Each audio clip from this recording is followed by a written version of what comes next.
Salut à toutes, salut à tous, bienvenue dans Tech Café, votre épisode supplément. Si vous voulez l'actu phare de l'été et non pas de cette semaine, il s'agit de l'épisode précédent dans le flux du podcast, l'épisode 331. Et si jamais vous voulez aller un peu plus loin, vous voulez être sûr d'avoir couvert toute l'info, vous êtes au bon endroit, c'est le supplément, un épisode qui va vous permettre d'aller un petit peu plus loin. On va parler de crypto, on va parler d'intelligence artificielle, on va parler d'affrontements géopolitiques avec notamment Huawei qui construit des bases secrètes. Attention, peut-être des futurs films d'espionnage à prévoir, des failles dans les processeurs, bon, plein de choses qu'on va pouvoir aborder ensemble. Je suis Guillaume Vendée et je suis ravi de vous retrouver, mais aussi de retrouver Guillaume Poggiaspala. Salut Guillaume, comment vas-tu ? Mais écoute, ça va très bien, on reprend le petit rythme là. Et oui, on reprend nos petites habitudes. Vous voyez qu'on n'a pas changé grand-chose pour l'instant dans les formats d'épisodes de Tech Café parce que on est fidèle à l'adage, on ne change pas une équipe qui gagne. Et puis on sait aussi que c'est aussi ce format qui vous plaît et qui répond à vos attentes. Donc quelque part, on n'a pas besoin de révolutionner ce qui marche toujours.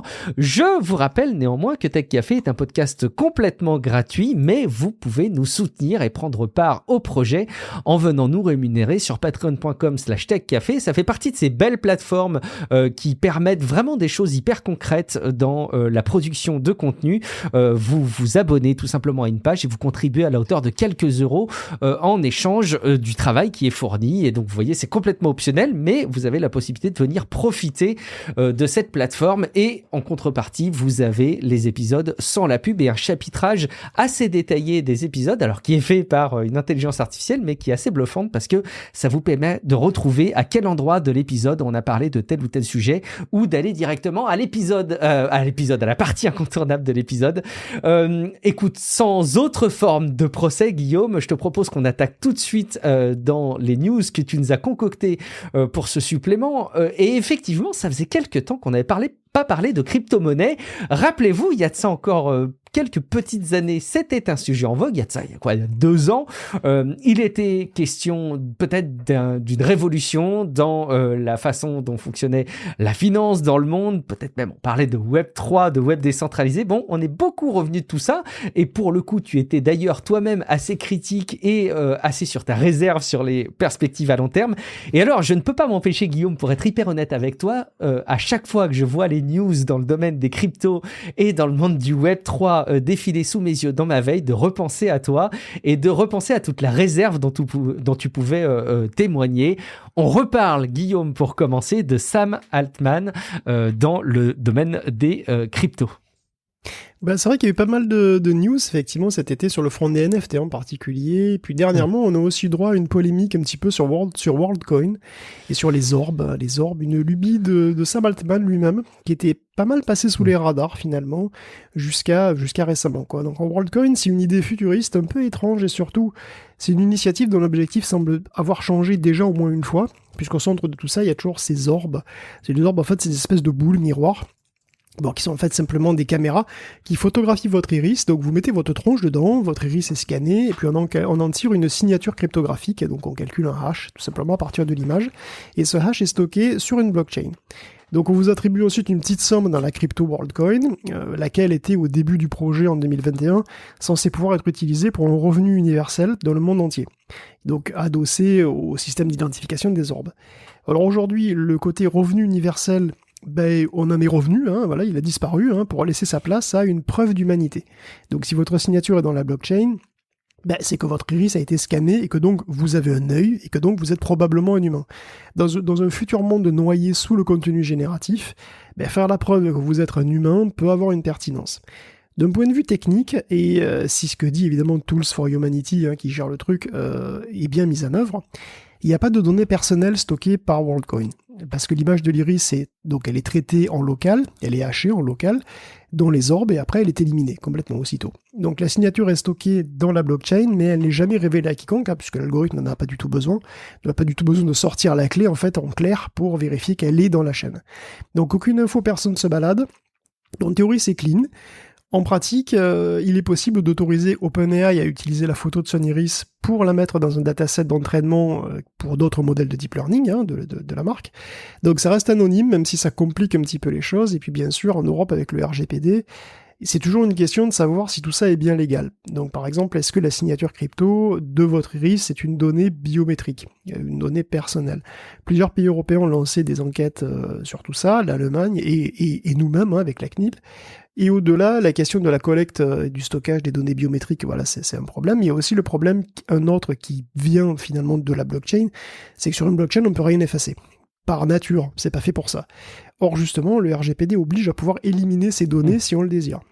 Bon, en Argentine et au Kenya, WorldCoin a eu des problèmes. Les Argentins voient tout ça comme des données personnelles de toute façon. Et au Kenya, la boîte s'est comportée d'une manière un petit peu cavalière, ce qui n'est pas franchement une bonne idée en termes d'image d'ailleurs. Donc WorldCoin aurait récolté dans les 2 millions d'iris. Le cours de la crypto associée, lui, par contre, n'a cessé de baisser depuis le début du mois d'août. Elle a perdu 67%, donc c'est un niveau qui est pas vraiment... c'est un lancement qui est pas vraiment au niveau de celui de ChatGPT. Donc bon, pour l'instant, c'est vraiment en demi-teinte. Je sais pas exactement si ce truc va avoir vraiment un intérêt. Est-ce que tu vas te faire scanner les yeux, Guillaume? C'est marrant comme ça sur le sur le papier, ça me paraît pas prometteur et ça me paraît pas viable en fait à long terme. Mais bon, on peut être surpris, pourquoi pas. Au cas où un chatbot essaiera de se faire passer pour toi. Oh, pas dit, il manquerait plus que ça. On va aussi parler évidemment des déboires judiciaires des grandes personnes du monde de la crypto et notamment celui qui a un nom tout consacré, un Sam Bankman-Fried dont tu avais déjà largement parlé, Guillaume. Oui, à propos des autres news, mentionnons, c'est vrai au passage, que SBF, donc le fameux Sam Bankman-Fried, ex-patron de FTX, va apparemment bel et bien aller en prison parce que jusqu'à présent il était assigné à résidence. Et là, il y a 7 accusations et la Cour a conclu qu'il avait tenté une intimidation de certains témoins via des fuites de documents dans la presse. Et donc ça s'aggrave. Bon, alors ça c'est une chose. Après, sur le front des NFT, comme je disais, il y a pas mal de trucs qui sont assez intéressants, mais bon, c'est vrai que ça va vraiment pas fort, quoi. C'est pas très enthousiasmant.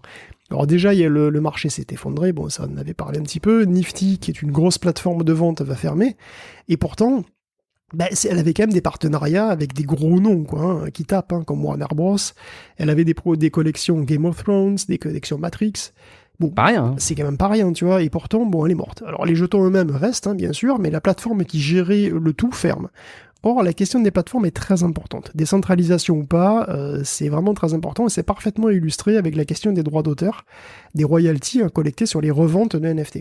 Parce que bon, souvenez-vous, les NFT sont nés comme un moyen pour les artistes d'avoir plus de contrôle sur leurs droits, sur leurs droits d'auteur, sur leurs œuvres numériques. Donc une œuvre sera associée à un NFT, puis à chaque revente de ce NFT, à chaque utilisation, un pourcentage serait reversé à l'auteur original. C'était une fonction plutôt utile, vraiment, pour le coup, et c'était un argument en faveur des NFT. Le problème, c'est que techniquement, il n'y a rien qui oblige un acheteur à reverser une commission lors d'un achat. Et en fait, ce sont les plateformes qui définissent ces règles. Et jusqu'à présent, sur OpenSea, lors d'une vente, la plateforme prenait une commission, parce qu'il ne faut pas déconner, et puis elle reversait une autre commission à l'auteur original. L'auteur original ou celui en tout cas qui a minté le NFT plus précisément. Donc les artistes recevaient typiquement 5 à 10% de royalties, mais ça c'était avant. OpenSea n'a plus le vent en poupe, en fait Blur l'a détrôné en tant que marché majoritaire je crois des NFT, et ce marché justement est en berne. Et donc du coup pour doper les ventes, Blur ne prend plus que 0,5% de commission et n'oblige pas les acheteurs à rémunérer les auteurs. C'est un type que tu peux donner ou pas. Et donc, sous pression, OpenSea va faire pareil. Donc, dès le 31 août. Et donc, ça veut dire que dès le 31 août, les 2 plus grosses plateformes cessent de systématiser les droits d'auteur. Et donc, si les 2 plus grosses plateformes cessent de le faire, c'est mort. La promesse pour les artistes d'être rémunérés, c'est fini. Et le business model de beaucoup de gens viennent se prendre en bus dans la tronche, littéralement, quoi. Gros exemple, quand même, Yuga Labs. Yuga Labs, c'est la boîte qui émet les célébrissimes Bored Ape. Donc, les singes blasés, là, mais ça aussi, il faut aussi les CryptoPunks et d'autres. Et donc, Yuga Labs, il n'est pas content du tout de la décision d'OpenSea. Parce que la collecte de royalties, c'est la clé de sa fortune. Le prix de ces NFT, il a atteint des sommets déraisonnables, d'ailleurs on va y revenir. Et donc du coup, comme ils sont pas contents, on représaille, Yuga Labs va ne pas mettre sur OpenSea les futurs NFT qu'ils vont fabriquer. Donc c'est un clash qui montre bien l'importance de cette problématique. Et de la commission, c'est cette commission qui évidemment est importante, peut-être encore plus pour les petites structures. Il y a aussi beaucoup de petits studios, de petits créateurs qui vont se retrouver le bec dans l'eau, quoi. Puisqu'on parle de Yuga Labs d'ailleurs, et des singes blasés, j'espère que vous n'en avez pas acheté, parce que les prix se sont effondrés en 2 ans complètement, à tel point On vous avait prévenu. qu'il y a même une class action qui touche Yuga et Sotheby's, pour tromperie, carrément, sur la marchandise. Alors c'était il y a une éternité, c'était une autre époque, une époque où tout le monde parlait de Web3 et personne ne parlait d'IA. En septembre 2021, le très prestigieux Sotheby's mettait en vente en grande pompe des NFT de singes blasés, dont 101 se sont vendus pour pas moins de 24 millions de dollars cumulés.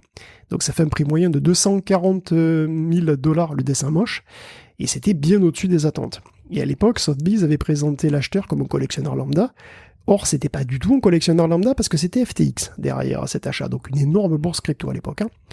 Et là, les investisseurs qui ont mordu à l'hameçon sont pas contents parce que les conflits d'intérêts sont quand même assez clairs. Aussi bien Yuga Labs que FTX que Sotheby's avaient intérêt à ce que les prix des singes et plus généralement des NFT d'ailleurs montent le plus haut possible. Du reste, les investisseurs ont aussi poursuivi d'autres célébrités qui vantaient les NFT à la télé, par exemple, comme Paris Hilton, Snoop Dogg ou Madonna. Tout le monde y était allé à l'époque. Donc la hype a très bien marché d'ailleurs. Ça a très bien marché pendant un temps. Le prix des Bored Apes a continué de monter pendant des semaines, jusqu'à 420 000 dollars le GIF en avril 2022. Mais bon, 6 semaines plus tard, on était à 90 000. Aujourd'hui, c'est même plutôt 50 000. Et ça risque de pas s'arranger. Parce que derrière tout ça, en plus, par-dessus tout, la SEC est tout feu tout flamme en ce moment sur la régulation des cryptos et du Web3 en ce moment, quoi. C'est vraiment le sujet, avec par exemple les enquêtes sur Binance, qui est pas mal chahuté en ce moment. On aura peut-être l'occasion d'en reparler bientôt. La SEC a rendu un verdict sans concession sur une collection NFT, celle d'Impact Theories. Et ce jugement intéressant, celui sur Impact Theories, parce qu'il considère les NFT qui ont été mintés comme des titres, c'est-à-dire des securities, comme on dit dans la langue de Jimmy Fallon, quoi, des titres au sens titre financier, quoi, de part d'une entreprise. Ces NFT sont considérés comme des titres d'investissement, en fait. Probablement parce que c'était aussi comme ça qu'ils étaient présentés, tout simplement. Parce que Impact Theory voulait devenir le nouveau Disney. Rien que ça, voilà, le nouveau Disney. Donc une boîte de prod d'animation à la base quand même, avec des fonds apportés en partie par les acheteurs des NFT qui auraient eu un retour sur leur investissement. Donc c'est un investissement. Mais si c'est le cas, c'est régulé, ce genre de truc. Or, Impact Theory a tout fait sans freestyle et se retrouve donc à se faire taper très fort sur les doigts, 6 millions de dollars de pénalité et la destruction, la neutralisation, je sais pas trop, des NFT qu'elle possède encore. Outre le fait qu'elle est encore une nouvelle quand même assez calamiteuse pour tout le secteur, est-ce que ça préfigure pas un séisme pour toute une partie des NFT ? Parce qu'il y en a énormément qui ont fleuri ces 3 dernières années. Tous les NFT sont pas du tout présentés comme ça, la plupart sont juste d'ailleurs des trucs à collectionner. Mais il y a quand même pas mal de NFT qui ont été vendus comme des parts d'un projet plus grand. Et ça, ça change tout. Ah, c'est marrant, cette définition qui se voulait être un produit qui allait être différent des produits financiers, qui finalement, quoi qu'on en dise, re-rentre dans la définition des produits financiers. Et on a beau essayer de faire autrement, de mettre un masque. Ça me fait penser au méchant dans Scooby-Doo. Tu sais, tu lui enlèves le masque. Ah, c'est un produit financier, en fait. Bon, ok, on a fait le tour en matière de crypto, Guillaume. On peut conclure avec la mésaventure de Prime Trust parce que c'est quand même rigolo. Prime Trust qui a vécu le cauchemar qu'on fait tous au moins une fois par semaine, peut-être 2 fois, c'est oublier son mot de passe et perdre le contrôle de son compte. Ah là là. Ça vous arrive jamais à vous ? Bon. Si, ça m'arrive. Là, pour cette boîte de fintech crypto, c'est synonyme de la perte sèche de presque 39 millions de dollars. Parce que le mot de passe qu'ils ont paumé, c'était celui de leur portefeuille. Voilà, sur lequel ils avaient viré les dépôts de leurs clients pendant des mois, en fait. Alors, quand il y en a un qui leur a demandé en gros retrait, panique générale, on peut plus accéder au wallet. Un wallet, c'est protégé par un mot de passe qui est même, en fait, une phrase de passe. C'est un mot de passe très très long. Le perdre, c'est perdre les fonds à jamais. D'ailleurs, Prime Trust a coulé. Alors, c'est ballot parce que s'ils s'étaient équipés correctement d'un calepin à mot de passe à 13,99€, ils auraient pu être toujours là. Tu vois, c'est important d'avoir les deux outils. Ça tient un peu de choses. Oui, ça tient un peu de choses, effectivement. Ce bon vieux calepin. Parfait, écoute, très bien. Donc une histoire dans le monde des cryptos qui confirme un petit peu des intentions et des impressions qu'on pouvait avoir. Guillaume, il y a un autre sujet dans le domaine de la tech que tu abordes régulièrement dans les suppléments, qui nous fait tous plaisir, forcément, c'est celui des robots. Alors les robots à toutes les sauces. On va commencer par la connaissance par les intelligences artificielles d'un langage qui relève de l'archéologie. Tiens, j'ai revu Indiana Jones et les aventuriers de l'arche. je suis perdu il y a pas très longtemps. Je pense que à l'image de l'informatique, on pourrait considérer que c'est un bon parallèle à faire. C'est le COBOL, Guillaume. J'espère que c'est pas aussi dangereux quand même. Oui, quand même. Bah oui, alors robots et IA, évidemment, tout ça c'est un petit peu mêlé forcément. Donc on a parlé cette semaine de l'impact des IA sur les boulots, de l'incertitude aussi qu'il y a là-dessus finalement. Donc il y a des gens qui sont... Alors il y avait des gens qui pensaient être tranquilles a priori. Voilà, il y a des gardes forestiers qui sont tranquilles, les kinésithérapeutes, ils sont tranquilles, et les programmeurs COBOL aussi, ils pensaient être tranquilles, je pense. Après tout, le COBOL, c'est un langage qui est vieux de 60 ans et qui est plus enseigné depuis belle lurette dans la fac, donc on est tranquille. Et d'ailleurs, je me rends compte que c'est peut-être l'occasion d'un moment expression désuète. Ah oui, ça faisait longtemps, Guillaume, régale-nous. Belle lurette, parce que d'où ça sort de base, déjà d'où ça sort, belle lurette, pourquoi je dis ça? Alors, mais surtout, ça vient d'où, belle lurette? C'est une expression bourguignonne qui est une déformation de il y a belle heurette. Et une heurette, c'est une petite heure. Voilà, comme une affichette, c'est une petite affiche. Une heurette, c'est une petite heure. Donc l'expression d'origine, elle a changé de son, donc on passe d'heurette à lurette, mais elle a aussi changé de sens, c'est assez marrant, puisqu'en fait, elle signifiait il y a une petite heure, finalement. Il y a belle heurette, il y a une petite heure, et maintenant, aujourd'hui, ça veut inversé. dire il y a longtemps. Donc, on a inversé le sens, c'est assez rigolo. C'est drôle. Bon, je vais commencer à noter les expressions désuètes, parce que l'autre jour, j'ai demandé à Guillaume Poggiaspala, parce qu'on avait des remarques sur les expressions comme ça, et les mots, les étymologies, et en fait, je me rends compte qu'on les a jamais référencés, donc je me fais mon travail cette année de me créer une petite note où je vais référencer dans chacun des épisodes les expressions détaillées par Guillaume Poggiaspala, notamment. Donc, belle lurette, épisode supplément 331, c'est noté. Continuons. Bon, revenons à notre COBOL quand même. Le programmeur COBOL, alors les programmeurs COBOL qui restent, donc sont habitués à être bien payés et courtisés, voilà, parce qu'ils resteraient dans le monde, tiens-toi bien, 800 milliards de lignes de code en COBOL. En activité quotidienne, en particulier probablement sur des mainframes IBM de diverses grosses boîtes. Donc il n'y a plus guère d'ailleurs qu'IBM pour fabriquer c'est encore ces machines qui sont absolument hors normes.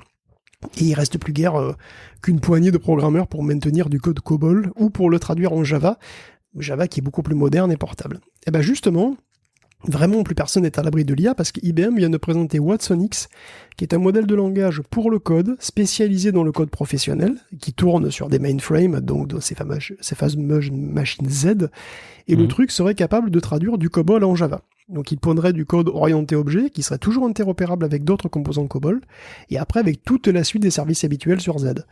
Donc je serais curieux de voir les performances réelles de ce truc. Alors bien sûr, il faudra toujours un humain pour superviser, corriger, vérifier tout ça, mais à quel point cette fonction va être augmentée, tu vois.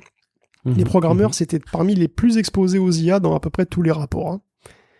Donc c'est impressionnant quand même. On continue avec les robots et les IA. Oui, alors on va passer direct dans le turfu. Voilà, vraiment, c'est Turfu Magazine, avec des news sur les robots et les implants cérébraux. Voilà, implants cérébraux. Des implants qui ont permis Sans parler de Neuralink, j'ai noté au passage. Pas encore, écoute, ça viendra peut-être, mais pour l'instant, c'est 2 personnes qui avaient perdu la faculté de parler suite à une attaque pour l'une et par une maladie pour l'autre. Et là, avec un implant cérébral, ils ont réussi à s'exprimer avec des mots, alors parler, on va dire, 60 mots par minute, c'est assez lent par rapport à une conversation normale, mais c'est quand même rapide dans ce contexte, le contexte de ce genre de handicap.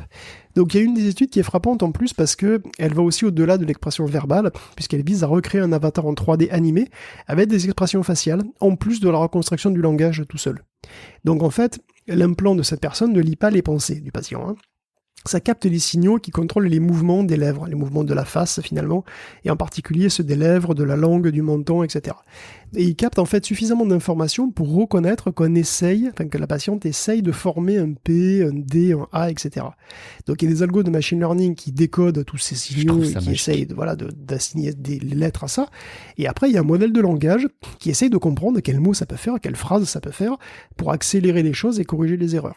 Et avec tout ça, on arrive à un maximum de 78 mots par minute, avec un taux d'erreur de 23% quand même, ce qui est encore élevé, d'autant qu'on travaille avec un vocabulaire plus restreint de 1024 mots. Au plus tu augmentes la taille du vocabulaire, au plus le taux d'erreur augmente. Ce taux d'erreur de 23, 24%, il est quand même important, c'est un mot sur 4. Par contre, je me demande quelle est la nature de l'erreur. Est-ce que juste le mot n'a rien à voir? Est-ce qu'il y a un peu de composition du mot qui part en cacahuète? Enfin, tu vois, j'aimerais connaître plus d'infos sur cette taux d'erreur qui m'a un peu refroidi parce que je voyais dans cette news un potentiel incroyable. Bon, c'est de toute façon une avancée. Hein. Oui. Alors, les erreurs, effectivement, c'est qu'en général, les mots, il y a un mot pour un autre qui lui ressemble, on va dire, qui soit compatible. Alors, c'est pas forcément des grosses erreurs, mais c'est un mot qui part, quoi, voilà, c'est ce genre de truc. Ce qu'il y a de bien, par contre, avec cette méthode, c'est que puisqu'on a les signaux musculaires, on peut aussi en profiter pour recréer des expressions faciales. Et il y a des expressions quand même super importantes dans la communication orale, quoi. Oui. Alors, pour le moment, il y a que 3 expressions qui sont retranscrites, c'est content, triste ou surpris, et il y a 3 niveaux d'intensité pour chaque. Donc, c'est basique, mais c'est quand même super mieux que rien du tout. Bah, tu m'étonnes. Donc, l'autre étude porte sur un patient victime de la maladie de Charcot, qui est une maladie dégénérative des neurones moteurs, donc en gros, tu deviens paralysé petit à petit. Donc il a 2 implants de la taille d'un cachet d'aspirine, couplés à un modèle qu'il a étalonné en lisant des suites de syllabes, de mots, etc. sur 25 sessions. Et là aussi, on a une vitesse qui est respectable de 50 mots par minute, avec des taux d'erreur qui varient beaucoup en fonction de la taille du vocabulaire. Donc là, on revient aussi là-dessus, c'est si tu te limites à 50 mots, tu as 9% de taux d'erreur. Par contre, si tu prends tous les mots de l'anglais, tu arrives à 24% de taux d'erreur. Ce qui est pas génial, mais ce qui est pas si mal que ça, puisqu'on avait quand même un taux d'erreur de 23% sur 1024 mots dans l'autre cas. Donc ça veut dire que clairement, il y a encore, il y a encore des progrès à faire, mais il y a une marge de progression, clairement. Et donc c'est des preuves de concept. Pour l'instant, évidemment, vous pouvez pas acheter ça, malheureusement. Pour l'instant, c'est pas des produits, c'est des choses de recherche. Et ça posera aussi inévitablement des questions, comme on l'a déjà vu, sur la propriété des implants, sur la maintenance, etc. Qu'est-ce qui se passe quand les boîtes qui commercialisent ça ferment, etc., etc. Mais c'est quand même très encourageant, évidemment, c'est des trucs qu'on aimerait voir plus souvent. Je m'interrogeais, et il n'y a pas l'info, hein, j'avais creusé, mais sur le coût que ça peut représenter, ce type de dispositif, sorti de toute du coup de la recherche, hein, si on met de côté tout le temps de développement, l'appareil en tant que tel me paraît pas être un appareil forcément très coûteux au final, si je dis pas de bêtises. Enfin, le truc, c'est qu'il y a toute une procédure, parce qu'il faut le mettre dedans quand même. Oui, donc exact. tout ça va coûter cher, mais il existe déjà des implants cérébraux commerciaux, et donc on peut se baser là-dessus. Alors c'est des trucs qui sont toujours assez lourds, assez chers, plus ou moins pris en charge par les assurances, forcément, mais ça existe déjà, les implants cérébraux commerciaux quand même. Ok, c'est la section maintenant, bidi, les sections des vrais gros robots qui marchent et qui vont tous nous remplacer. On parlait des craintes de remplacer le travail avec l'intelligence artificielle. Est-ce qu'on va commencer à en savoir un petit peu plus sur les impacts sur la robotique demain? Pas encore, mais Guillaume vous donne un petit panorama de ce qui arrive dans l'ActuTech en matière de robotique. Mais moi, j'ai l'impression qu'il se passe un vrai truc pour les robots humanoïdes en ce moment. C'est peut-être même le début d'un truc avec les robots tout court. On avait parlé de Palami, déjà un robot qui se servait d'un grand modèle de langage pour raisonner dans un environnement assez classique, assez naturel, c'est-à-dire normal, quoi, pas des conditions de laboratoire. Il était dans une cuisine, dans une cafétéria, je crois, le truc. Donc son successeur, c'est RT2, qui évoque vraiment pas mal R2D2, d'ailleurs que le nom aussi évoque pas mal R2D2. Alors, pas c'est vrai par qu'il la était forme. dans une cuisine, je me rappelle très très bien de cette news que tu avais relayée, enfin, il n'a pas trop évolué sur la forme, justement, non, globalement. Pas des masses, pas du tout. Donc, effectivement, la forme, ça reste à peu près la même, d'ailleurs, il ne ressemble pas du tout à RD2D2, mais il est capable de faire des choses assez complexes pour lesquelles il n'a pas été spécifiquement entraîné. Oui, vas-y. Il ressemble aux outils des dentistes. Excuse-moi, un traumatisme qui revient. Un petit peu, c'est vrai. C'est un petit peu Wally dentiste. C'est assez... c'est ce qui est un cauchemar en soi. Voilà. Donc, il a un bras, ce truc-là, il peut manipuler des objets sur une table devant lui, comme ça. Et en fait, il suffit de lui demander en langage naturel ce que tu veux, et il comprendra des choses assez complexes, en fait. Il comprend des concepts abstraits, et il comprend aussi les sous-entendus. Par exemple, là, si on lui demande de mettre le coca sur Taylor Swift, littéralement, tu mets le coca sur Taylor Swift, et que devant lui, il a une canette de coca et des portraits de célébrités, ben, il va saisir la canette de coca et il va le mettre sur le portrait de Taylor Swift, tu vois. Si tu lui demandes de mettre la banane sur la somme de 2 plus 1, et qu'il a devant lui une banane et des stickers avec 3, 4 et 6 et 12, ce que tu veux, ben, il va faire ce qu'il faut, il va prendre la banane, il va la mettre sur 3, tu vois. Il n'y a pas besoin de lui expliquer plus, en fait. C'est-à-dire qu'il va comprendre les sous-entendus, ou alors il va comment dire, en fait, il va s'expliquer à lui-même comment faire. Par exemple, dans 2 plus 1, il va lui-même comprendre qu'il faut faire la somme, et il va lui-même arriver à 3, parce que bon, voilà, ça c'est quand même assez facile, et après, il va en déduire les trucs, les actions à faire. Donc, le robot, il va marier un modèle de langage, un modèle visuel, donc qui va rendre en fait le modèle multimodal, et un modèle de langage, mais spécifique pour les actuateurs, c'est-à-dire pour les moteurs, Donc en fait, c'est un modèle qui génère pas des mots, mais qui génère des actions de robot. Donc bouger tel moteur de temps, etc. Bon, évidemment, c'est dans le langage des moteurs, quoi. Hein, donc moteur numéro 1, temps de degrés, etc. Et ensuite, le robot, il est dans une boucle fermée où il réfléchit à ce qu'il doit faire. Donc il a l'objectif, il va faire une chaîne de pensée, il raisonne par chaîne de pensée, hein, donc en fait il réfléchit, effectivement, je dois faire ceci, il va faire des sous-objectifs, et donc après il fait le sous-objectif, et après il regarde le nouveau contexte, et ainsi de suite. Donc RT2 généralise assez bien sur des concepts sémantiques, comme on l'a vu. Après, il est encore assez limité sur les mouvements qu'il peut faire. Il a du mal à généraliser sur des mouvements qu'il a jamais fait. Et en plus, il reste assez lent, faut quand même le dire. Mais c'est quand même frappant parce qu'en parallèle de tout ça, donc de cette espèce de recherche sur sur l'autonomie des robots et sur leur intelligence, il y a des robots humanoïdes et des robots en général qui commencent à se démocratiser, à devenir de moins en moins chers et de plus en plus accessibles. Alors évidemment, quand je parle de robots humanoïdes, on pense immédiatement à Optimus, peut-être, qui est l'humanoïde de Tesla, parce qu'il compte justement le produire en grande série, à des prix donc relativement raisonnables, mais c'est loin d'être le seul à avoir cette ambition. Par exemple, il y a Unitree, donc le chinois, qui a déjà frappé fort en proposant le Go 2, qui est un robot chien, et qui est complètement analogue au Spot de Boston Dynamics, sauf que le Go 2, il coûte $1 600. C'est hyper accessible. Et pour le prix, le Go 2, il est remarquablement agile. Il est incroyable. Moins cher qu'un iPhone 15. Incroyable. C'est extraordinaire. Non, le truc est équipé d'un lidar, et qui sont des composants assez chers en général. Il peut agir en autonomie, donc il peut marcher, courir, il peut t'accompagner quand tu fais ton jogging, il peut monter des escaliers, naviguer en terrain complexe, il peut faire des sauts périlleux, il peut faire des acrobaties, il peut être équipé d'un bras aussi, exactement comme Spot. Il peut agir en autonomie, c'est-à-dire tu lui dis vas-y balade-toi et récupère les poubelles qu'il y a sur le truc, quand il voit une je sais pas, par exemple une canette, avec son bras il prend la canette, etc. Donc il est capable d'agir comme ça, comme Spot, sauf que effectivement il coûte le prix d'un iPhone. Ce qui est donc vraiment très impressionnant. Et donc Unitree veut aller encore plus loin avec le H1, qui est un robot humanoïde complet, alors qui est encore en dev, mais qui pourra arriver d'ici 3 ans et qui vise un prix de 83 000 euros, c'est-à-dire moins de 90 000 $. Donc il marche aussi vite qu'un humain et il est très stable. Tu peux lui mettre des coups de pied, il tombera pas. Donc pour l'instant, il n'a pas de main. Il se fait encore violenter, le pauvre. Ah oui, il se fait violenter tout le temps. C'est terrible. Le but, c'est d'avoir un Android de série à moins de 90 000 euros. Et avoir un Android pour le prix d'une voiture, c'est aussi l'objectif d'Aptronic, qui est une boîte américaine, et qui a présenté, il y a pas très longtemps, son dernier modèle qui s'appelle Apollo, qui semble d'ailleurs beaucoup plus abouti que H1, et qui peut porter avec ses mimines 25 kilos. Donc il peut porter des cartons, des caisses de 25 kilos. Il a des mains avec des doigts. Alors c'est pas forcément nécessaire, si vous n'en avez pas besoin, il peut mettre des ventouses, mais il peut avoir des doigts. Il pèse 73 kilos, il se déplace pas très vite, il se déplace moins vite que H1, mais il peut quand même s'adapter à tous les environnements et automatiser des tâches qu'un humain, en fait, ferait. Par exemple, un manutentionnaire. Et d'ailleurs, c'est pour ça qu'on veut faire des androïdes. C'est pour avoir des robots qui soient à l'aise n'importe où les humains eux-mêmes sont à l'aise, qu'on puisse avoir des remplacements directs. Donc Aptronic conçoit ses propres moteurs, ses propres actuateurs. Donc c'est en partie comme ça, d'ailleurs, qu'ils comptent faire baisser les prix, parce qu'ils peuvent optimiser un petit peu toute la chaîne.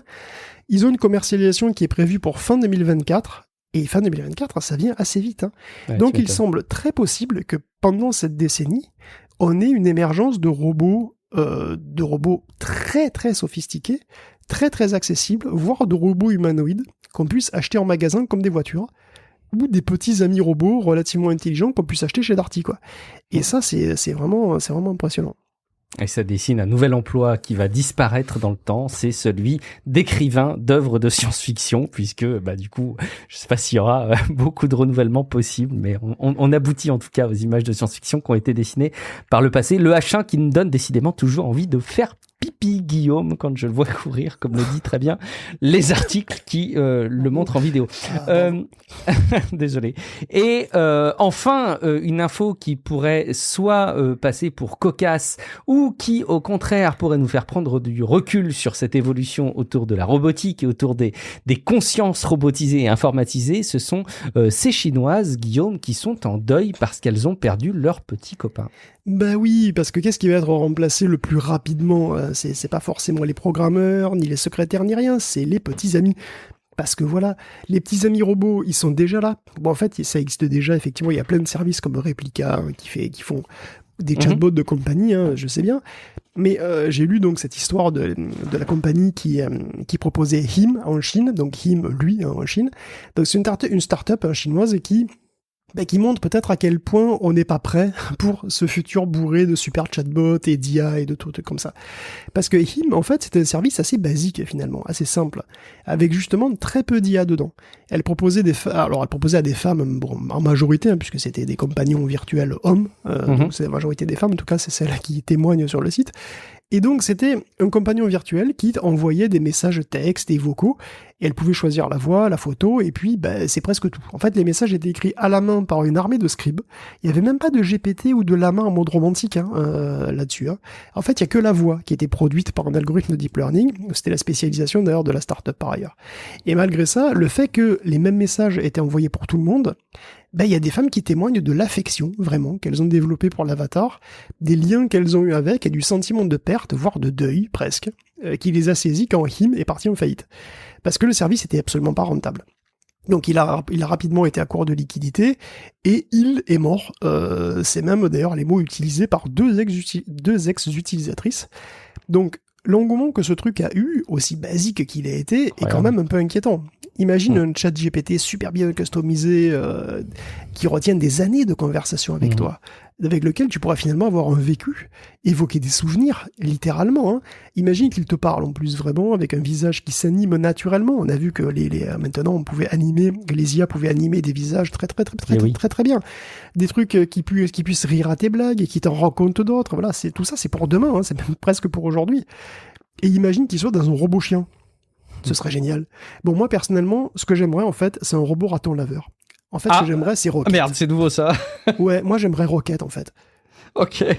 J'aimerais Rocket, tu sais, des Gardiens de la Galaxie. C'est quitte à avoir une bestiole qui parle sans arrêt, j'aime autant qu'elle soit marrante. Ce serait trop cool d'avoir un Rocket. Je m'étais contenté du fait que tu voudrais un robot chien. Maintenant, tu me demandes autre chose. Et pourquoi pas un robot castor aussi, en coup partie. Ce serait génial. Ah bah oui, j'imagine bien. Laissons du temps à la robotique de se développer avec cette histoire vraiment des Chinoises en deuil qui peut nous faire prendre un petit peu de recul. Je pense qu'il ne faut pas le prendre que sous l'angle de la moquerie et plutôt le prendre dans la perspective à long terme de ce que pourraient amener les robots dans nos relations humaines et nous faire réfléchir. On change un petit peu de section. Guillaume, que tu as intitulé Banco, je te laisse la responsabilité d'avoir rassemblé les news qui vont venir derrière cette appellation. Huawei qui construit des bases secrètes. Guillaume, est-ce que c'est le synopsis du futur James Bond ? Peut-être bien, écoute, c'est vrai que depuis que Huawei s'est fait, ou Huawei comme on dit, s'est fait défoncer par les US à coups de sanctions économiques, ils trempent dans des trucs de plus en plus sombres. Alors déjà, ils vont fournir du matos de surveillance aux talibans, c'est toujours classe. Alors c'est une info qui vient des talibans eux-mêmes, en fait, qui auraient reçu un accord de principe pour équiper à peu près l'ensemble du territoire d'un réseau de vidéosurveillance intelligent à la chinoise. Et puis on se doute effectivement que les talibans auront bon usage de ce truc-là pour localiser et neutraliser toute velléité de contestation. C'est vraiment super.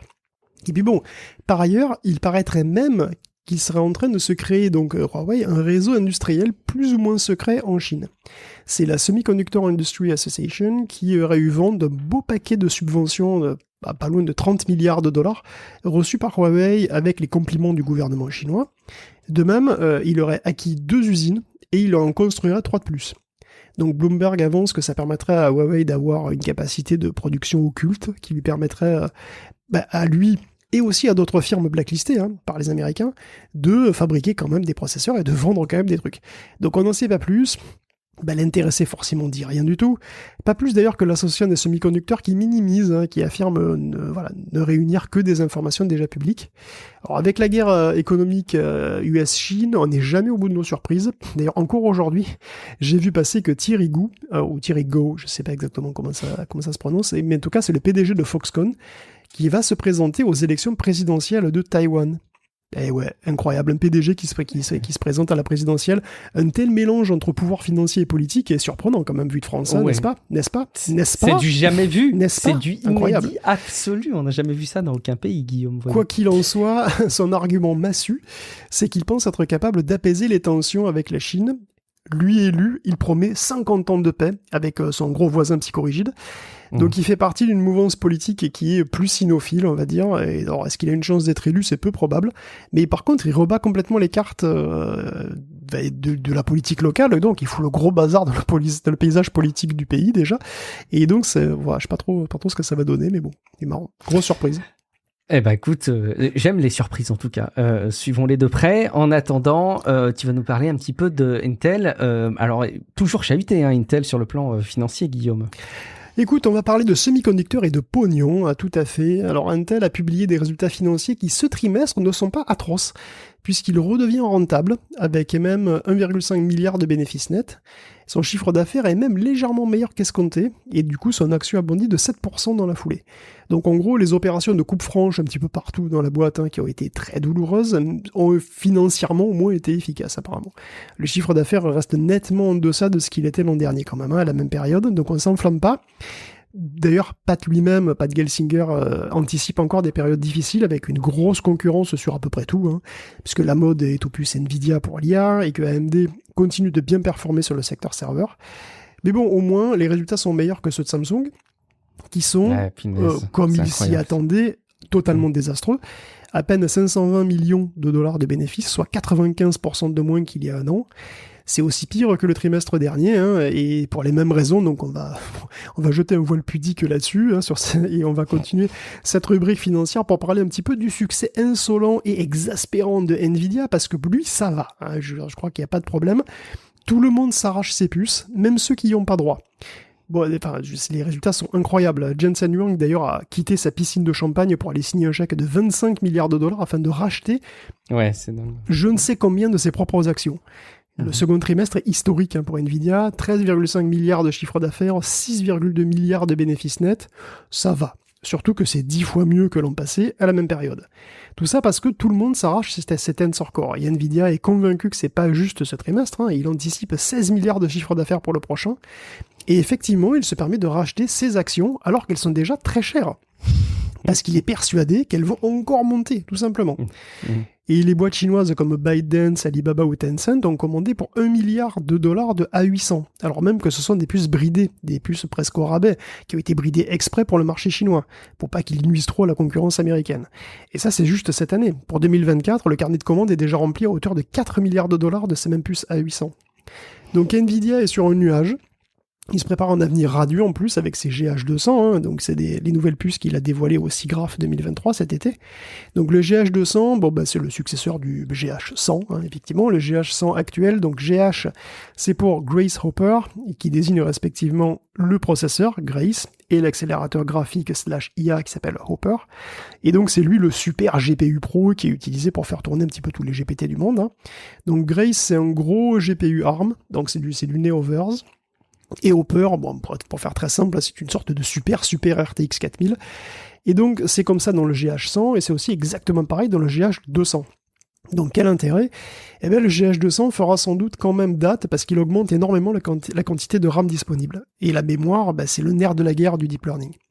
Un modèle de langage à 200 milliards de paramètres, en gros, c'est 400 gigaoctets de RAM, s'il n'est pas compressé. Et 400 gigaoctets de RAM qu'il faut lire intégralement pour chaque mot qu'on produit, quand on a un modèle de langage. Donc, gros besoin en volume, gros besoin en bande passante. Et du coup, quand on annonce une lame, donc GH200, une lame de serveur, avec 282 gigaoctets de RAM HBM3E agrégé, et 10 teraoctets de bande passante, ça excite tout le monde. Parce qu'on sait qu'on n'aura plus besoin de chausse-pieds pour faire rentrer les chatbots dans ces serveurs. C'est ça l'idée. Donc avec ça, Nvidia devrait rester riche pendant encore un bon petit moment. Désormais, les serveurs, d'ailleurs, sont la principale source de revenus de la marque, et de loin, il y a un article tout en graphique de Next Platform qui montre bien l'évolution de Nvidia et de ses cœurs de métier, en fait, puisque le gaming va devenir négligeable très rapidement si ça continue comme ça. Tous ces autres secteurs stagnent. Tous ces autres secteurs d'activité à Nvidia stagnent ou augmentent, disons, de manière modérée, pendant que la demande sur les data centers explose littéralement. Ah là là là là. En 2024, Nvidia devrait gagner 5 fois plus d'argent avec ses serveurs qu'avec ses cartes graphiques. Et encore, ça pourrait être mieux, parce que Nvidia, en fait, n'arrive pas à produire assez vite pour la demande. En 2024, il voudrait essayer de tripler sa production de H100 jusqu'à 2 millions d'unités. Encore faut-il qu'il y arrive, hein, parce que les concurrents sont souvent sur les mêmes chaînes de production. Hein. Intel et AMD, par exemple, sont tous les deux chez TSMC. Donc Nvidia rate sans doute en ce moment même des ventes parce que ces GPU sont trop rares. C'est complètement dingue. Et de la concurrence, pourtant, il y en a. Hein. Il y a Intel avec ses Gaudi, il y a Cerebras, il y a AMD avec ses Instinct, bien entendu. Il y a Amazon avec ses Trainium aussi, et il y en a encore plein d'autres. Donc Nvidia a une grosse longueur d'avance avec CUDA. C'est certain, alors ça évolue, donc si la hype de l'IA continue assez longtemps, et ou que Nvidia n'arrive pas à produire suffisamment plus, il y a quand même une grosse opportunité pour la concurrence, et ce serait pas malheureux d'ailleurs. Je vous rappelle, Guillaume avait fait déjà un épisode à l'époque déjà passionnant qui date un petit peu, mais qui reste tout à fait valable sur Nvidia. C'était à l'époque où il voulait racheter ARM, donc oui, ça date ouais, c'est vrai, effectivement, ça date un petit peu. Mais pour autant, l'orientation stratégique de l'entreprise et son historique reste très intéressant. Allez jeter un petit coup d'œil, évidemment, à remettre en perspective sur l'actualité. Alors, tu parles de ARM, on va parler dans une seconde, juste avant. C'est vrai que c'est super intéressant parce que ça montre à quel point ARM est capable de suivre les tendances et essayer de s'inscrire toujours dedans. Parce que c'est une boîte qui fait de la carte graphique, voilà. Tu parles d'NVIDIA, tu disais pardon, ARM. Oui, non, il n'y a pas de souci. J'avais un doute. NVIDIA, tout à fait. Que NVIDIA essaie vraiment de suivre les tendances et de s'inscrire, par exemple, à l'époque où ils voulaient acheter ARM, c'était une époque aussi du boom de la mobilité. Carrément. Et ils voulaient renforcer leur position dedans en achetant ARM, qui est donc le fournisseur numéro 1 de puces mobiles, tu vois. Mm-hmm. Et là, par contre, bon, ils ont clairement le secteur de l'IA qu'ils ont développé. Voilà, je veux dire, c'est bien joué, c'est très très bien joué. Ils surfent là-dessus d'une manière incroyable avec cette hype absolument hallucinante, quoi. Et du coup, c'est marrant de voir. Qu'ils évoluent, ils mutent en fait assez rapidement et ils y arrivent assez souvent très bien, quoi.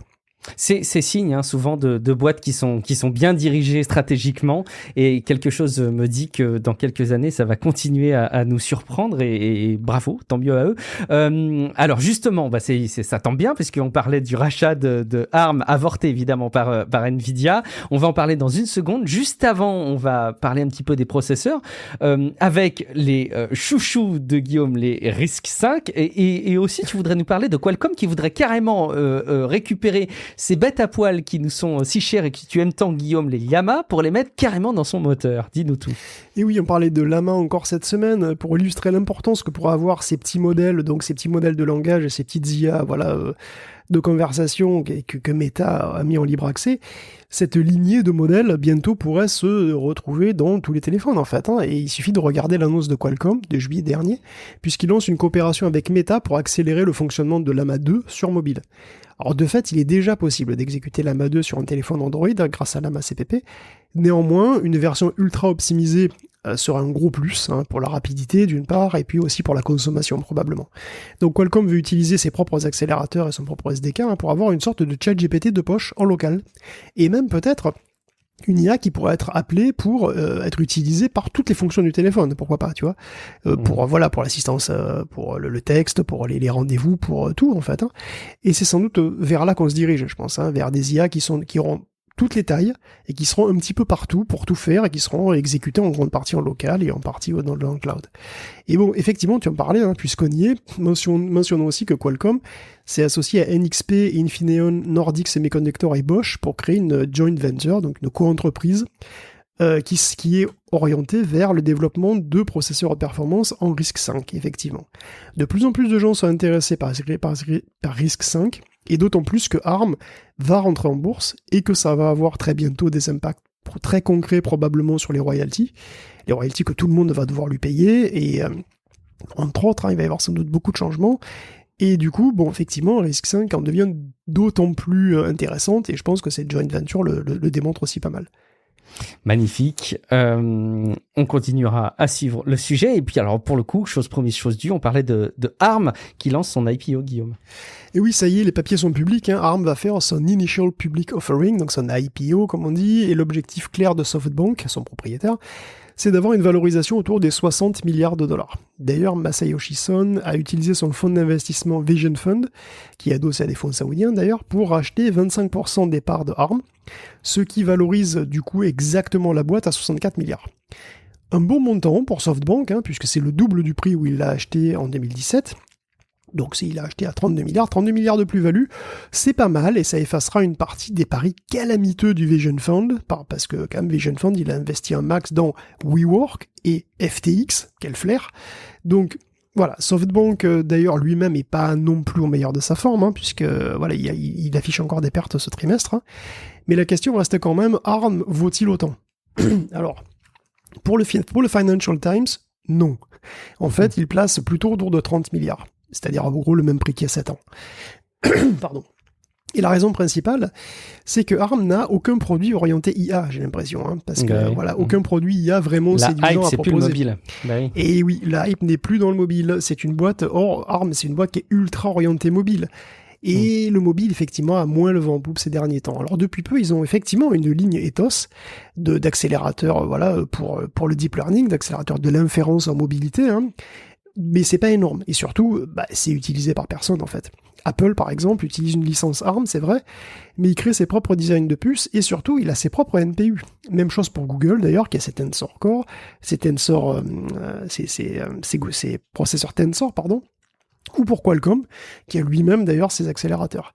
Donc, les ethos existent, mais ils sont implémentés quasi nulle part. Donc Masayoshi a beau être un bon communicant, c'est quand même difficile de faire passer ARM pour un acteur majeur du secteur de l'intelligence artificielle. Hein. Et il y a aussi la question de ARM China, d'ailleurs, au passage, la branche chinoise de ARM, qui est une sous-structure tellement indépendante qu'on se demande à quel point elle n'est pas totalement indépendante en réalité. Parce qu'on se souvient que le CEO d'ARM China a été viré et qu'il a simplement refusé de partir à un moment. Hein. Donc la majorité des parts de ARM Chine, d'ailleurs, est détenue plus ou moins directement par le gouvernement chinois. La branche est avare d'informations, d'ailleurs elle paye en traînant les pieds, et c'est pas très rassurant, parce qu'elle représente quand même un quart des revenus totaux de ARM. Donc ARM c'est un gros bordel, qui a pas que des atouts, mais bon, après, faut pas non plus voir tout en noir évidemment, hein. Il équipe tous les téléphones du monde, et c'est lui qui produit à peu près toutes les puces mobiles du monde, donc il y a quand même matière à faire du fric. Donc pour séduire les investisseurs, il faut leur promettre aussi des retours sur investissement, et c'est pour ça que très probablement la commission que prend ARMS pour ses licences, qui est entre 5 et 15% actuellement, va très certainement augmenter. Bon, en tout cas, ça va être très intéressant à suivre, tout ça. Eh ben excellent. On parlait il y a une minute de la hype qui n'était plus dans le mobile mais qui était dans l'intelligence artificielle. C'est peut-être vrai aussi pour les au-delà des smartphones, pour les objets connectés. Et on parlait il y a de ça quelques temps des lunettes connectées, Guillaume. On se dessinait peut-être un avenir là où on porterait tous nos lunettes avec des informations en surimpression ou pas. En tout cas, c'est pas gagné hein, a priori d'après les dernières news. Ouais, autre chose qui a un avenir assez flou, ce sont des lunettes connectées. Alors les lunettes connectées, en particulier d'ailleurs, là le Wall Street Journal a eu accès aux chiffres de vente et d'usage des lunettes connectées de Ray-Ban, donc c'est un truc qui avait été fait avec Meta. Et c'est nul, 300 000 paires vendues dans le monde, mais seulement 27 000 personnes qui les utilisent au moins une fois par mois. Donc en gros, il y a moins de 30 000 personnes dans le monde qui ont trouvé une utilité aux Ray-Ban connectés, et c'est peut-être parce qu'elles en ont pas beaucoup, en fait, tout simplement. Comme celle de Snap, d'ailleurs, les Ray-Ban se font un bid, et comme toutes les autres jusqu'à présent. Alors c'est des lunettes qui sont de toute façon assez limitées, faut dire, il n'y a même pas d'écran, donc peut-être que le casque de ski à réalité mixte aura plus de chance. Apple est bien entendu le mieux placé pour tâter le terrain des casques vraiment sophistiqués de ce type-là. Maintenant qu'ils ont montré leur vision pro bien sûr, les concurrents peuvent plancher sur des analogues. Et bon, il semblerait que Google se soit allié à Samsung pour créer un truc dont le nom de code est Muhan. Pourquoi, je sais pas. Et Muhan serait une... J'ai cru que tu allais nous donner l'info. J'aurais bien aimé, mais je n'ai pas. Et donc, c'est même pas vraiment officiel comme info d'ailleurs, mais bon, voilà, ce serait plus ou moins une version Android, ou en tout cas ce que Google sera capable de pondre pour le casque de Samsung. D'ailleurs, on souhaite bien du courage à Samsung pour travailler avec Google, parce que, à propos de la réalité augmentée, les directions stratégiques de la réalité augmentée et virtuelle chez Google, apparemment, c'est décidé par une caniche sous cocaïne, quoi. Hein, c'est-à-dire, il sait clairement pas où il va. Parce qu'il sait pas où il va, c'est n'importe quoi. Je veux dire, on a eu droit à une dizaine d'appareils ou de projets qui sont sortis, puis qui ont été abandonnés dans le fossé l'année qui suit, et qu'on s'est pas simplement annulé après une annonce en grande pompe. Tu te souviens du projet Iris ? et Oui, de la traduction effectivement. simultanée en réalité augmentée. On avait vu ça à une Google I.O., ça avait l'air super et tout, ça a été annulé, ça a jamais vu le jour ce truc. Hein.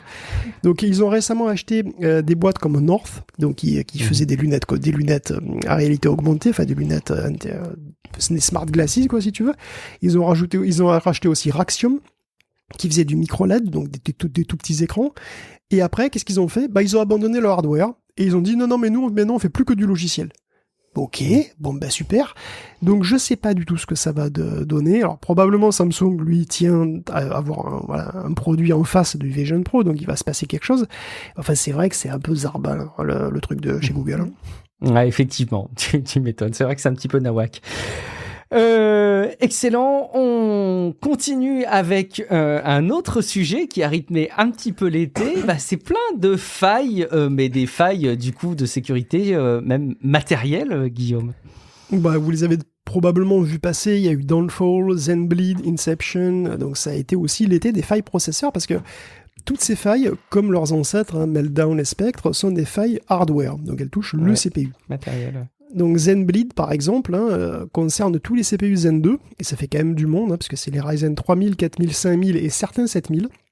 Donc il y a même des CPU pour data center d'ailleurs, qui sont dans l'eau, et c'est ballot parce qu'en théorie, avec tout ça, on peut extraire des données de la mémoire lentement, enfin quand même, sans avoir accès à l'ordinateur physique, et on peut le faire de manière indétectable, juste avec du JavaScript et sur une page web. Alors Zenbleed, il exploite l'exécution spéculative sur le CPU. Alors on l'a déjà dit plein de fois, mais les CPU sont plus rapides que leur mémoire. Donc en quelque sorte, les données sont plus ou moins loin de l'espace de travail. Donc l'espace de travail des castors, bien entendu, on parle de l'espace de travail des castors. Donc les registres sont l'espace de travail lui-même, donc c'est un peu l'établi du castor. Hein. Après, on a le cache de niveau 1, en gros, c'est une étagère qui est pas loin de l'établi, là, qui est juste à côté de l'établi. Voilà, tu prends des trucs sur l'étagère directement, presque, dans le cache de niveau 1. Après, il y a le cache de niveau 2. C'est une petite pile qui est dans la pièce d'à côté, donc il faut que tu marches un petit peu pour y aller quand même, c'est un petit peu plus long. Le cache de niveau 3, c'est une autre maison dans le quartier. Bon, tu sors dans la rue, tu vas y aller. Par contre, pour aller dans la rame, là, il faut carrément prendre le bus. Littéralement, d'ailleurs, il faut passer par le bus. Donc, quand on te demande une donnée, qui prend le bus pour arriver, on s'occupe en attendant, c'est logique. Et pour s'occuper, les castors, ils font pas du sudoku. Hein. Ils vont se dire, bon, alors, là, j'ai besoin d'avoir cette noisette pour continuer. Bon, là, si elle est de telle taille, cette noisette, si elle est petite, je dois faire ça. Et si c'est une grosse noisette, je dois faire autre chose. Donc, je peux faire deux trucs. Hein. Je peux soit me tourner les pouces et me dire, voilà, j'attends la noisette et je vois. Soit je dis, je vais faire le boulot que je ferais si j'avais une petite noisette. Et puis, on verra bien. Et quand la noisette arrive, soit elle est petite, et le boulot il est déjà fait, c'est tout bénef, c'est super, soit elle est grosse, il faut tout refaire. Mais au moins on aura tenté le coup. Donc le gros truc, c'est que le boulot qui est fait pendant ce temps-là, en fait, et qui est fait de manière spéculative, donc il peut laisser des traces. Parce que sur son établi, le castor, il va pas tout re-ranger à chaque fois. Il va pas tout mettre les outils au carré bien propre, tout balayer, tout ça, non. Ce serait bien, mais c'est quand même du boulot, et ça prend du temps, et on n'a pas le temps. Ils sont toujours en sous-effectif chez Castor Incorporated. Donc on fait pas le ménage à chaque fois. Et si on manipule des noisettes importantes, lors d'un boulot que finalement il fallait pas faire, comme on fait pas forcément le ménage partout, il est possible que des noisettes se retrouvent à des endroits où elles devraient pas. Donc un peu plus dans le détail, Zenbleed force les castors à travailler pour rien, en provoquant des erreurs de prédiction. Pauvres. C'est horrible. Alors des erreurs de prédiction parce qu'en fait ils sont pas idiots les castors. Hein. Quand ils attendent les noisettes, ils font pas au pif une des possibilités. Tu vois, ils ont de l'expérience, les castors, ils en ont vu passer des noisettes, vraiment, c'est des vieux routiers. Et donc, dans un contexte donné, dans une situation donnée, ils savent si une noisette a plus de chances d'être petite ou d'être grosse. Tu vois. Et donc, grâce à ces heuristiques et grâce à leur expérience, ils travaillent rarement pour rien, parce qu'ils se trompent rarement en réalité. Et bon, tout le jeu, ça va être donc de berner les castors et de les faire travailler pour rien, exprès, sur des données qui intéressent en fait le pirate. C'est horrible, je suis presque triste pour ces castors. Je comprends. Alors Zenbleed, en fait, il utilise un truc spécial des gros registres, les gros registres AVX et SSE qui font donc 256 et 128 bits. Et en fait, ça revient à manipuler des grosses boîtes de noisettes. Tu vois, en gros, au lieu de manipuler des noisettes, on manipule des boîtes de noisettes qui font 256 noisettes ou 128 noisettes. Et parfois, on met le contenu d'une des boîtes dans une autre boîte. Et on vide pas forcément. Par exemple, quand on vide le contenu d'une grosse boîte dans une petite d'une grosse boîte dans une petite boîte, dans la grosse boîte, il peut rester des trucs, et on le vide pas comme il faut, et c'est, voilà. Donc après, avec tout un processus particulier, comme ça, tu peux finir par disons, laisser des résidus dans une boîte de noisettes, et après, il suffit de regarder dans la boîte de noisettes et t'as des infos qui ne devraient pas s'y trouver. Donc AMD a publié un correctif pour certains modèles, mais le gros de la troupe devra attendre le mois d'octobre. Il risque d'y avoir des impacts sur les performances, cela dit. Et bon, oui. Comme une tuile n'arrive jamais seule sur le coin de ta tronche, les Zen 3 et Zen 4 souffrent aussi d'une vulnérabilité qui s'appelle Inception, qui est en fait une combinaison de failles qui est plus complexe à mettre en œuvre. Porte bien son nom, du coup. Voilà, exactement. Et puis il y a une certaine justice, puisqu'Intel aussi, n'est pas, voilà, il a aussi son lot de failles, il n'est pas épargné, puisqu'il a une faille qui s'appelle Dawnfall et qui touche à peu près tout le monde. C'est donc pas le prochain James Bond, je crois. Et non, mais ça pourrait, Dawnfall. C'est vrai que c'est pas mal. Enfin, en tout cas, c'est une faille qui touche les corps de génération 6 à la génération 11. Donc ça fait du monde. Hein. Donc la faille se base toujours sur une exploitation de l'exécution spéculative. Cette fois, elle concerne une fonction particulière qui permet de récupérer plein de données en mémoire en une seule fois. Alors il y a des correctifs, mais ils impactent les performances pour tous les programmes qui utilisent justement beaucoup cette instruction. Donc c'est pas forcément une très bonne nouvelle. Eh ben, quel monde merveilleux où on a des failles qui se succèdent sur les processeurs et sur le plan matériel, décidément.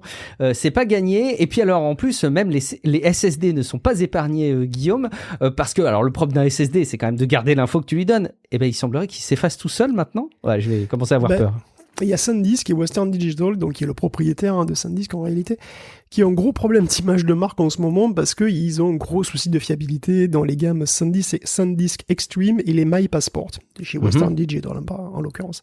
Régulièrement, des disques de ces séries de 2 ou 4 teraoctets perdraient tout simplement toutes les données. Bon, c'est quand même embêtant, d'autant plus qu'en plus, c'est des gammes Extreme, tu vois, donc c'est réputé, voilà, c'est vendu comme des trucs qui sont plus robustes, donc c'est quand même un comble. Et donc il y a 3 class actions en cours aux États-Unis contre Western Digital à ce propos, et ça court depuis le mois de mai. Alors ça veut pas dire que tous les SSD SanDisk sont à fuir, hein, j'ai pas dit ça, mais bon, il y a quand même eu une période pendant laquelle des SSD défectueux ont été vendus, beaucoup de SSD défectueux, et la réponse de Western Digital a été jugée inadéquate par pas mal de clients qui, du coup, attaquent au tribunal. Eh ben disons, quel monde difficile pour le matériel. Ouais, les SSD qui s'effacent tout seul, c'est quand même pas drôle. Allez, le monde à l'envers, Guillaume, les paradoxes que tu as pu relever dans l'actualité de ces derniers jours, et je me mets à ta place, effectivement. Alors d'abord, il semblerait que Python arrive dans Excel. Alors il va falloir que tu nous détailles un petit peu ça. Le langage Python, qui est si apprécié, arriverait carrément dans Excel. Donc peut-être demain, au revoir le Visual Basic. Et alors attention, là, je pense que ça t'a encore plus surpris. Apple qui, v'là-t-il pas, serait favorable au droit à réparer maintenant. Non, mais parfois, tu lis un truc, tu te demandes si t'as bien lu, ou si c'est pas le 1er avril, ou si t'as bien pris tes pilules. Je sais pas, mais non, mais là, il faut se rendre à l'évidence, c'est la réalité. Enfin, ou alors, je suis passé dans une dimension différente où les gens ont des doigts saucisses, je sais pas, je me rends pas compte, mais c'est une excellente nouvelle. Effectivement, c'est juste que j'ai du mal à y croire. Apple est favorable au droit à réparer en Californie. Et c'est pas une version designée par eux-mêmes, altérée, hein, c'est même pas. C'est le projet de loi californien d'origine, poétiquement nommé SB 244, qui est formellement accepté par Apple.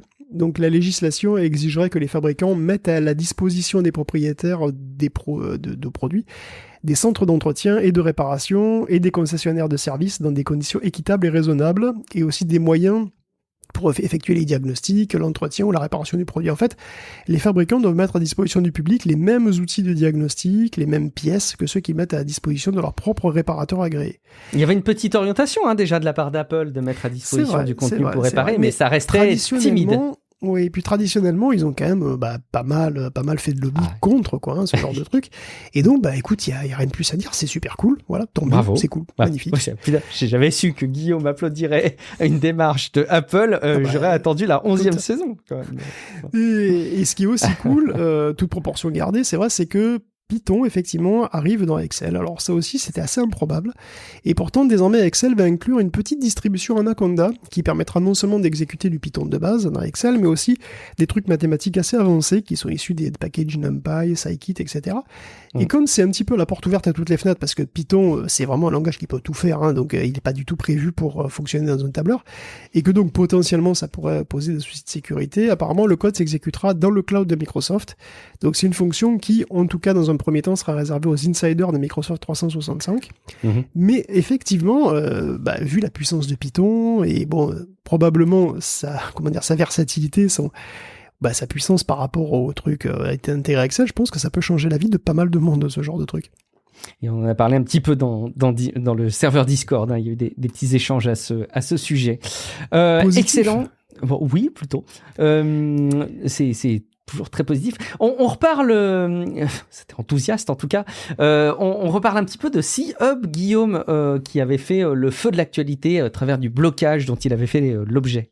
Et il fait toujours l'objet d'ailleurs. C'est une news, oui, alors bien sûr, C-Hub est bloqué en France, alors du coup c'est une news qui sera probablement un peu polémique, mais effectivement, l'Electronic Frontier Foundation, le FF, va récompenser la fondatrice de C-Hub, qui est donc Alexandra Elbakian, et donc C-Hub, on va peut-être rappeler, c'est cette bibliothèque pirate donc d'articles scientifiques.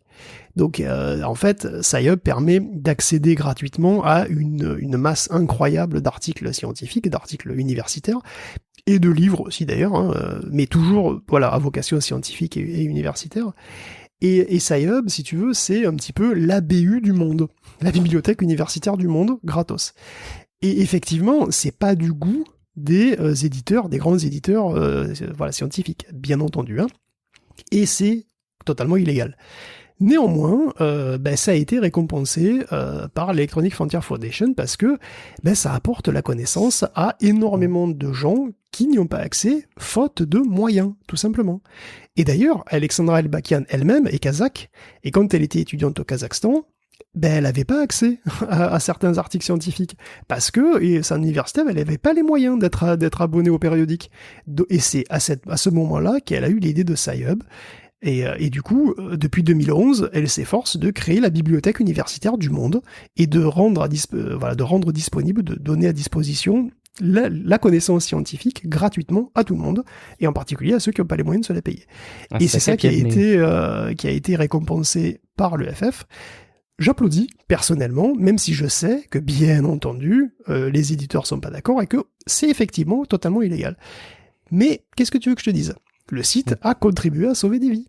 Il y a des professionnels de la santé qui peuvent en témoigner. Donc, bravo C-Hub. Et puis on peut pas s'empêcher de trouver ça frustrant effectivement que la science comme ça et que les études ne soient pas accessibles plus facilement. Il y a un gros mouvement vers l'open science ces dernières années, ça évolue bien entendu.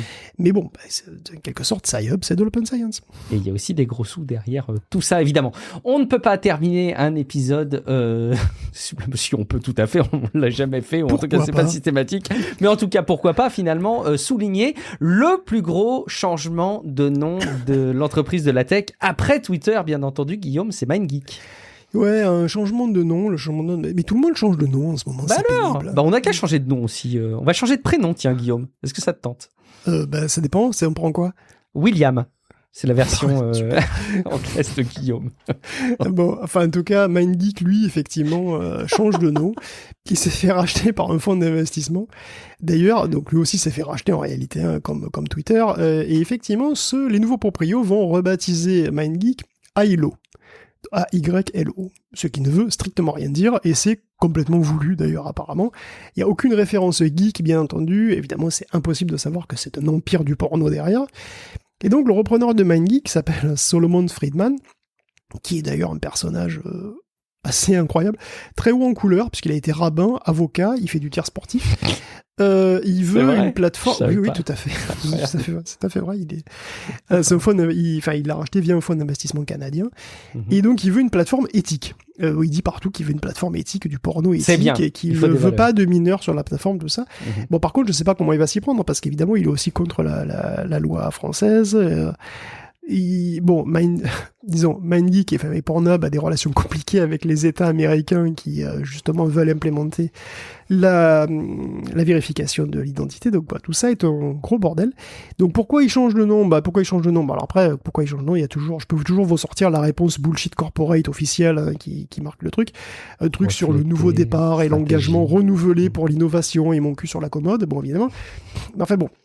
MindGeek / AYLO, en fait, tout simplement, veut se refaire une virginité, c'est tout. Après les énormes scandales auxquels Pornhub et ses frères ont dû faire face, ils veulent se refaire une nouvelle image, et des fois que les services de paiement auraient pas eu le mémo et que ça passe, parce que pour l'instant, MindGeek est blacklisté par Visa et Mastercard en particulier et entre autres. Et donc ça pose de gros problèmes. Peut-être qu'ils espèrent qu'Ailo, voilà, avec nouveau nom, nouvelle marque, nouveau repreneur, nouvelle philosophie, voilà, ça a des chances de prendre un nouveau départ avec peut-être des services de paiement, c'est peut-être pour ça. Pas sûr que ça marche, parce qu'aux dernières nouvelles, je pense pas que le cœur du métier reste change beaucoup, ça reste complètement la même chose. D'ailleurs, pourquoi changer une équipe qui gagne autant, Alors, pourquoi est-ce que MindGeek changerait? Enfin si, je sais pourquoi il changerait. Il pourrait changer, il pourrait devoir changer s'il est rattrapé par le porno génératif. Moi, personnellement, je serais Pornhub, je regarderais les PromChan et les successeurs de PromChan avec clair. beaucoup d'intérêt.